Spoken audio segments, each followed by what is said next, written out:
Hey there, friends! Welcome back to Botanic Haven, the channel where we celebrate everything green and growing. Whether you're tending to houseplants on your windowsill, nurturing a backyard vegetable garden, or creating those beautiful outdoor spaces that make your neighbors stop and stare, this is your home for practical gardening wisdom. Today we're diving into something a bit different, something that might ruffle some feathers in the industry, but needs to be said. We're talking about the secrets that big agriculture doesn't always want small farmers and home gardeners to know. Now, before anyone gets worried, this isn't about conspiracy theories or fear-mongering. This is about empowering you with knowledge that can save you money, improve your yields, and help you make better decisions for your garden or small farm. So grab your coffee, settle in, and let's have an honest conversation about what really goes on behind the scenes in modern agriculture. Let me start by telling you about my friend Oliver, who runs a small organic farm just outside the city. A few years back, he was sitting in a meeting with an agricultural supply representative who was trying to sell him on a complete fertilizer program that would have cost him thousands of dollars annually. The rep had all these fancy charts and graphs showing how his products would revolutionize Oliver's yields. But here's what happened next that changed everything. Oliver's neighbor, an old-timer who'd been farming for 40 years, pulled him aside after the meeting and said something simple but profound. He said, "Son, half of what they're selling you is solving problems their other products created in the first place." That moment opened Oliver's eyes to a whole system designed to keep farmers dependent on continuous inputs, and it's a pattern we see repeated across the entire agricultural industry.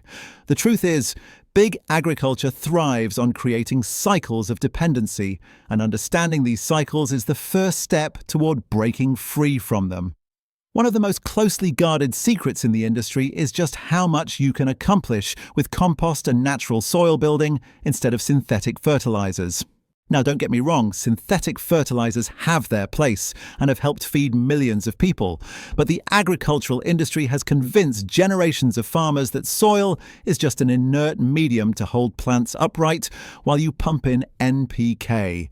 That's nitrogen, phosphorus, and potassium, the big three nutrients everyone talks about. But here's what they don't emphasize. Healthy soil is a living ecosystem containing billions of microorganisms that work symbiotically with plant roots to access nutrients naturally. When you continuously apply synthetic fertilizers, you're essentially feeding the plant directly while starving the soil biology. Over time, this creates a dependency where your soil becomes less and less capable of supporting plant life without chemical inputs.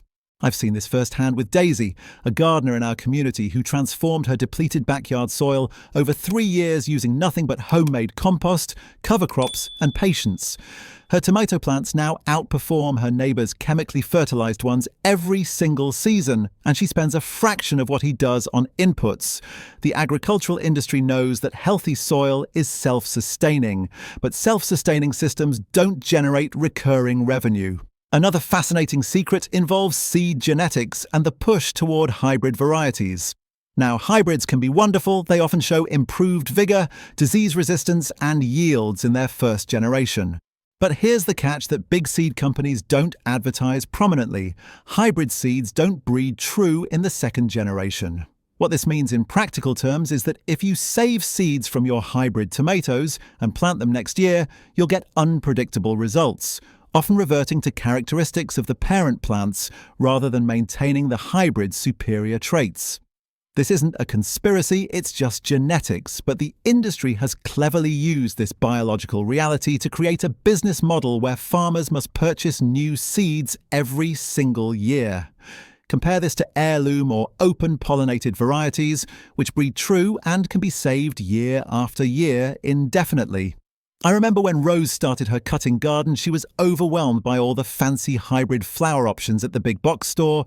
A seasoned gardener advised her to try heirloom varieties instead, and now, 5 years later, she hasn't bought a single packet of zinnia or sunflower seeds because she saves her own. She's not just saving money, she's also slowly selecting for plants that perform best in her specific microclimate, creating varieties that are uniquely adapted to her garden. The seed industry understands that educated gardeners who save seeds represent lost sales, which is why you'll rarely see them promoting the incredible reliability and cost-effectiveness of heirloom varieties. If this guide has helped you, write 1 in the comments, and if not, write 0. This way, I'll know which tips are most useful for your garden.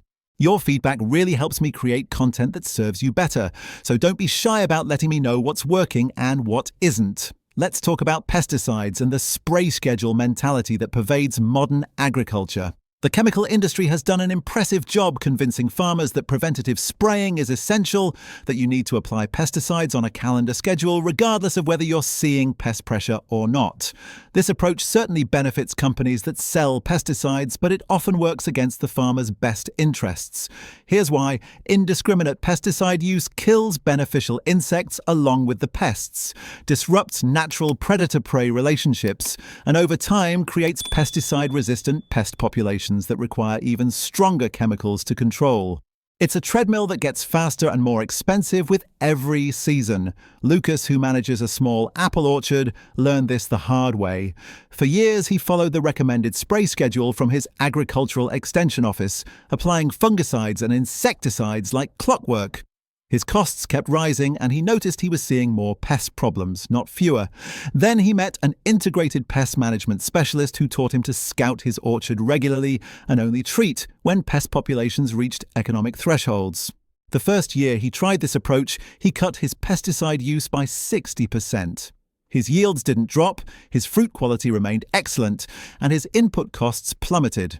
Even more interesting, within 2 years, he started seeing more beneficial insects, ladybugs, lacewings, and parasitic wasps, returning to his orchard, which further reduced his need for chemical interventions. The pesticide industry knows that educated farmers who understand pest ecology use far fewer products, which directly impacts their bottom line. Water management is another area where big agriculture's recommendations often serve corporate interests more than farmer needs. The irrigation industry, for instance, has heavily promoted high-tech solutions like drip systems and pivot irrigators. And yes, these technologies can be highly efficient when properly designed and managed. But what they don't emphasize is that improving soil organic matter through composting and cover cropping can reduce irrigation needs by 30 to 50% by improving the soil's water-holding capacity. A single percentage point increase in soil organic matter allows soil to hold approximately 20,000 more gallons of water per acre. That's an enormous amount of free water storage that requires no pumps, no electricity, and no fancy equipment. I watched Ivy transform her market garden's water requirements by focusing obsessively on building soil health. She started with sandy soil that dried out quickly and required daily watering during summer. After 3 years of adding compost and planting cover crops in the off-season, that same soil could go 3 or 4 days between waterings even during hot spells. Her water bill dropped dramatically, and as a bonus, her plants became more resilient to stress because the improved soil structure meant better root development. The irrigation industry isn't particularly interested in promoting solutions that reduce demand for their products, even when those solutions are better for farmers and the environment. Equipment manufacturers represent another interesting case study in how industry interests don't always align with farmer needs. There's been a massive push toward larger, more technologically advanced farm equipment over the past few decades. These machines are marvels of engineering, featuring GPS guidance, yield monitoring, and automated systems that would have seemed like science fiction a generation ago. But here's what the equipment manufacturers don't advertise. For small to medium-sized operations, this technology often represents massive overcapitalization that never pays for itself. A brand new combine harvester can cost $500,000 or more, and while it might harvest crops slightly faster or more efficiently than older models, the financial return rarely justifies the investment for operations under a certain size. I know farmers who've bankrupted themselves trying to keep up with the equipment arms race, convinced by dealers that they needed the latest and greatest to remain competitive. Meanwhile, some of the most profitable small farms I know are running equipment from the 1980s and 90s, machinery that's fully depreciated, easily repairable, and perfectly adequate for their scale. The equipment industry has also been pushing against right-to-repair legislation, making it increasingly difficult for farmers to fix their own machines and forcing them to use expensive dealer service departments. This is a direct wealth transfer from farmers to manufacturers, and it's completely unnecessary from a technical standpoint. Modern tractors could easily be designed to allow farmer repairs, but that business model is less profitable for the manufacturers. The fertilizer industry has another secret they'd rather you not fully understand, and it relates to nutrient ratios and soil testing. If you've ever looked at fertilizer bags, you've seen those three numbers representing nitrogen, phosphorus, and potassium content. The industry has done a brilliant job convincing farmers that these three nutrients are all that matters. But the reality is far more complex. Plants require at least 16 essential nutrients in varying amounts, and focusing exclusively on NPK while ignoring secondary nutrients like calcium, magnesium, and sulfur, plus micronutrients like iron, manganese, zinc, and boron creates imbalanced nutrition that leads to plant stress and increased pest susceptibility. It's similar to if humans tried to live on just protein, carbohydrates, and fat while ignoring all vitamins and minerals. We'd survive, but we certainly wouldn't thrive. The fertilizer industry knows this, but complete balanced nutrition programs are harder to market and often less profitable than simple NPK formulations. I've seen dramatic transformations in gardens where people start paying attention to micronutrients. There was this one gardener who couldn't figure out why his tomatoes always developed blossom end rot despite regular watering. Turns out his soil had plenty of calcium, but the pH was too high for the plants to access it. A simple soil test and pH adjustment solved a problem he'd been battling for years with expensive calcium supplements. The fertilizer industry would rather sell you calcium products than help you understand and fix the underlying issue preventing calcium uptake. Speaking of soil testing, here's another industry secret. Most routine soil tests only tell you part of the story, and laboratories make significant profits from unnecessary testing packages. A basic soil test measuring pH, major nutrients, and organic matter content costs maybe $20 to $30 and provides 90% of the information most gardeners and small farmers need. But you'll often see laboratories offering deluxe packages for hundreds of dollars that include dozens of measurements, many of which provide no actionable information for typical growing situations.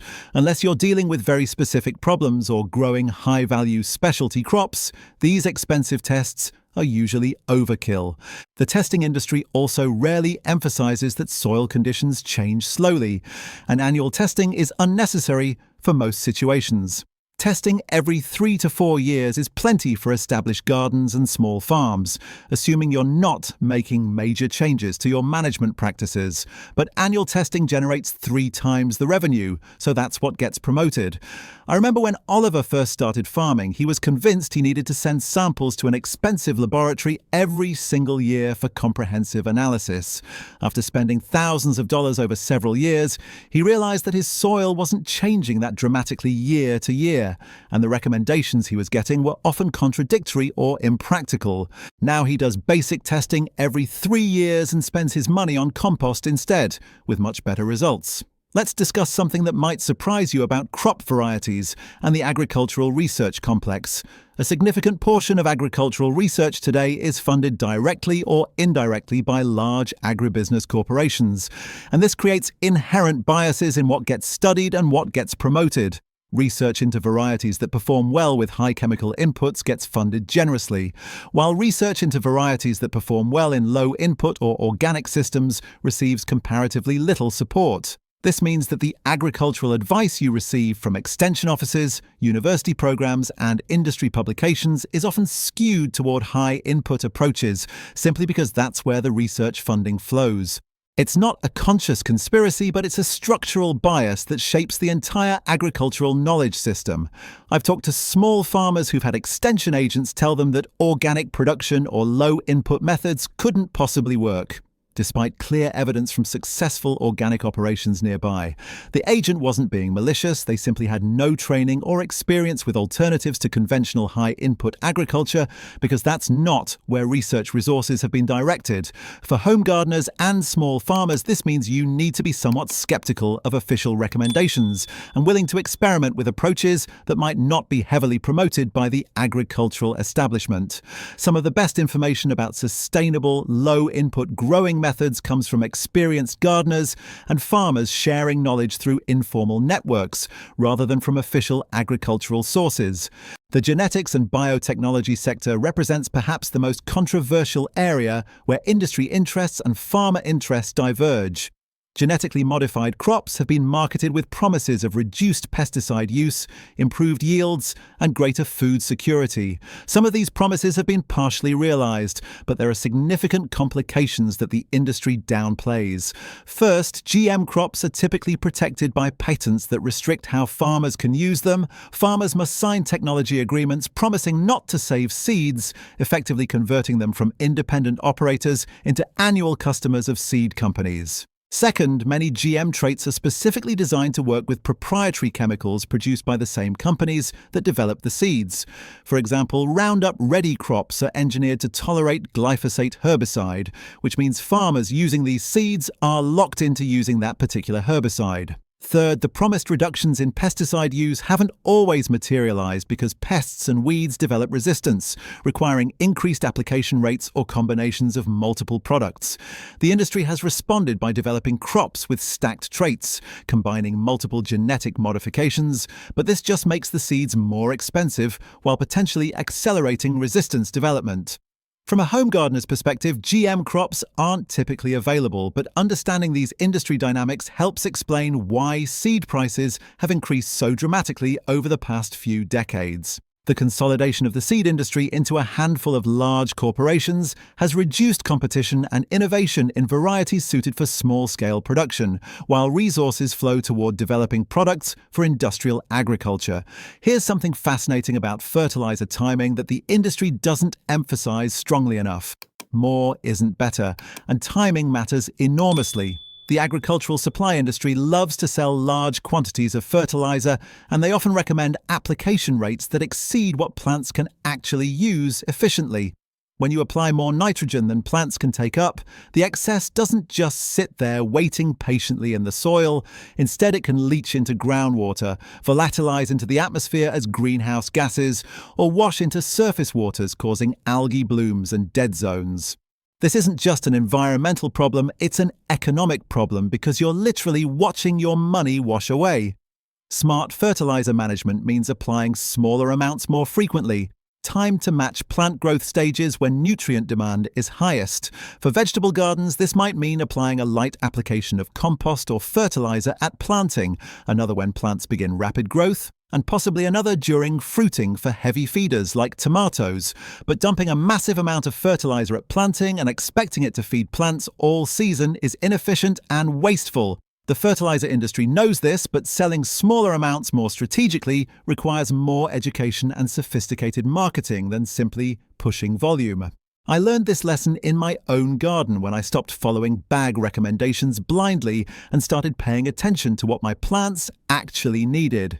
My fertilizer costs dropped by half, while my results improved because I was feeding plants when they could actually use the nutrients rather than wasting money on applications that mostly benefited weeds or leached away. The agricultural chemical industry has become incredibly skilled at creating solutions to problems that their other products caused. Take fungicides as an example. Many common fungal diseases in crops are exacerbated by dense planting, poor air circulation, and high nitrogen levels that promote lush, disease-susceptible growth. If you're following conventional high-input recommendations, you might be using high-nitrogen fertilizer to maximize yields, planting at high densities to maximize production per acre, and then dealing with increased disease pressure that requires fungicide applications. The fungicide companies are happy to sell you products to manage the diseases, but they're less interested in helping you understand how your management practices are creating the conditions for disease development in the first place. For home gardeners, this cycle is completely avoidable. Proper spacing, balanced nutrition that doesn't push excessive vegetative growth, variety selection for disease resistance, and basic sanitation practices like removing infected plant material can eliminate most fungicide needs entirely. I haven't used fungicides in my vegetable garden in over a decade, not because I'm philosophically opposed to them, but because I've simply designed my system to minimize disease pressure naturally. The chemical industry would go broke if all gardeners and farmers adopted similar approaches, which is why you see so much more marketing for products than for cultural practices that prevent problems. Soil compaction is another issue where equipment and input industries benefit from problems they help create.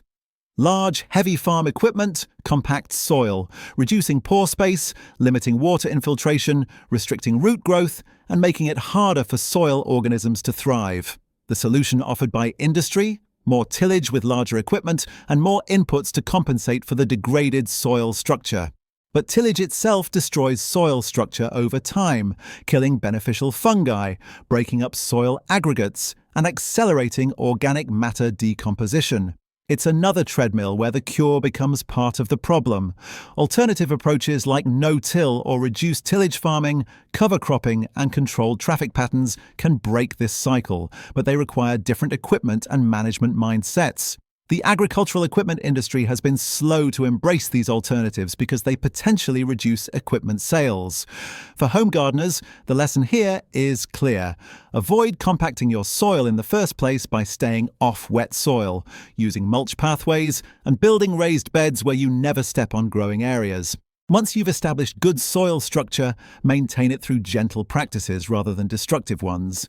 Your plants will respond with better growth, and you'll save enormous amounts of money and labor compared to constantly trying to rehabilitate compacted soil.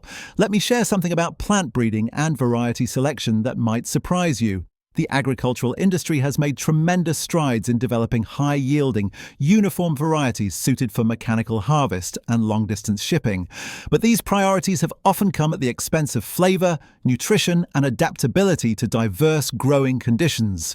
When you grow vegetables or fruits from commercial varieties bred for industrial agriculture, you're often getting produce that's been selected primarily for characteristics that matter to commercial growers and shippers, not for characteristics that matter to people actually eating the food. There's been a documented decline in nutrient density of many crops over the past 50 years, partially because breeding programs have focused on yield and appearance rather than nutritional content. The industry isn't particularly interested in promoting this information because it might make people question whether modern agriculture is actually providing better food than older methods. For gardeners, this creates an opportunity. By growing heirloom varieties or modern varieties bred specifically for flavor and nutrition rather than commercial agriculture, you can produce food that's genuinely superior to what's available in stores. I grow an heirloom tomato variety that would never work for commercial production because the fruits crack easily and don't ship well. But the flavor is absolutely incredible, complex and sweet, and acidic in ways that modern hybrid tomatoes simply can't match. The seed cost me $3 for a packet that produced enough plants to give me tomatoes all summer. No commercial grower would ever select this variety, but for a home gardener, it's perfect. There's an interesting dynamic around agricultural insurance and risk management that's worth understanding. The crop insurance industry has become a major player in agricultural policy. And like any insurance system, it creates moral hazard situations where risky behavior gets subsidized. Farmers who adopt risky practices like monocropping, minimal crop rotation, or farming marginal land can obtain insurance that protects them from the consequences of those decisions. Meanwhile, farmers who adopt diverse, resilient systems that naturally reduce risk often can't obtain appropriate insurance because the programs are designed around conventional commodity production. This creates a situation where risky, high-input approaches get subsidized while sustainable, lower-risk approaches get penalized. For small farmers and gardeners, the lesson here is about building resilience through diversity rather than relying on external backstops. If you're growing a diverse mix of crops with different climate and pest tolerances, and you've built healthy soil that helps plants weather stress, you're naturally creating a more stable system than a monoculture dependent on perfect weather and heavy inputs. The agricultural insurance industry isn't going to promote this message because diverse, resilient systems that rarely fail don't generate much insurance premium revenue. Let's wrap up with something that ties all these secrets together: the fundamental difference between agricultural systems designed for corporate profit versus agricultural systems designed for long-term sustainability and farmer prosperity. Big agriculture operates on an extractive model where the goal is maximizing short-term returns by converting natural capital, healthy soil, clean water, biodiversity into financial capital as quickly as possible. This approach can be enormously productive in the short term, but inevitably degrades the resource base over time, requiring ever-increasing inputs to maintain yields. The alternative model, which many sustainable farmers and serious gardeners practice, is regenerative rather than extractive. The goal is to continuously build soil health, enhance ecosystem function, and create systems that become more productive and resilient over time rather than less. These regenerative systems often have lower yields in year one compared to high-input conventional approaches, but they improve year over year, and their input costs are a fraction of conventional systems. Over a 10 or 20-year period, regenerative approaches often prove more profitable and certainly more sustainable than conventional high-input methods. But the agricultural industry has little incentive to promote practices that reduce input sales. For you as a gardener or small farmer, understanding this fundamental difference is liberating. You don't have to play by big agriculture's rules or buy into their model of dependency on external inputs. You can build a garden or small farm that becomes healthier, more productive, and less expensive to manage with every passing year. These secrets I've shared today aren't really secrets in the sense that they're hidden information. Most of this is known to experienced growers and progressive farmers. But they're secrets in the sense that the agricultural industry doesn't actively promote this knowledge because it runs counter to their business models. The industry thrives on complexity, dependency, and the continuous sale of inputs and services. Empowered growers who understand ecology, who build healthy soil, who select appropriate varieties, and who design resilient systems don't need to buy nearly as much stuff. That's not a message you'll hear in agricultural advertising, but it's the truth that successful, sustainable farmers and gardeners have discovered through experience. My hope is that sharing these insights helps you make better decisions in your own garden or farm, saves you money, and helps you build systems that are productive, sustainable, and resilient. Thanks for spending this time with me today here on Botanic Haven. If you found this information valuable, don't forget to like and subscribe and share your own experiences in the comments below. Until next time, keep growing, keep learning, and remember that the best fertilizer is always the gardener's shadow. Happy gardening, everyone. But they're secrets in the sense that the agricultural industry doesn't actively promote this knowledge because it runs counter to their business models. The industry thrives on complexity, dependency, and the continuous sale of inputs and services. Empowered growers who understand ecology, who build healthy soil, who select appropriate varieties, and who design resilient systems don't need to buy nearly as much stuff.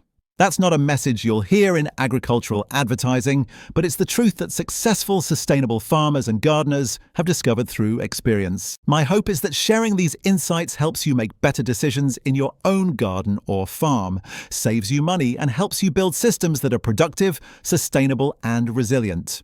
Thanks for spending this time with me today here on Botanic Haven. If you found this information valuable, don't forget to like and subscribe and share your own experiences in the comments below. Until next time, keep growing, keep learning, and remember that the best fertilizer is always the gardener's shadow. Happy gardening, everyone!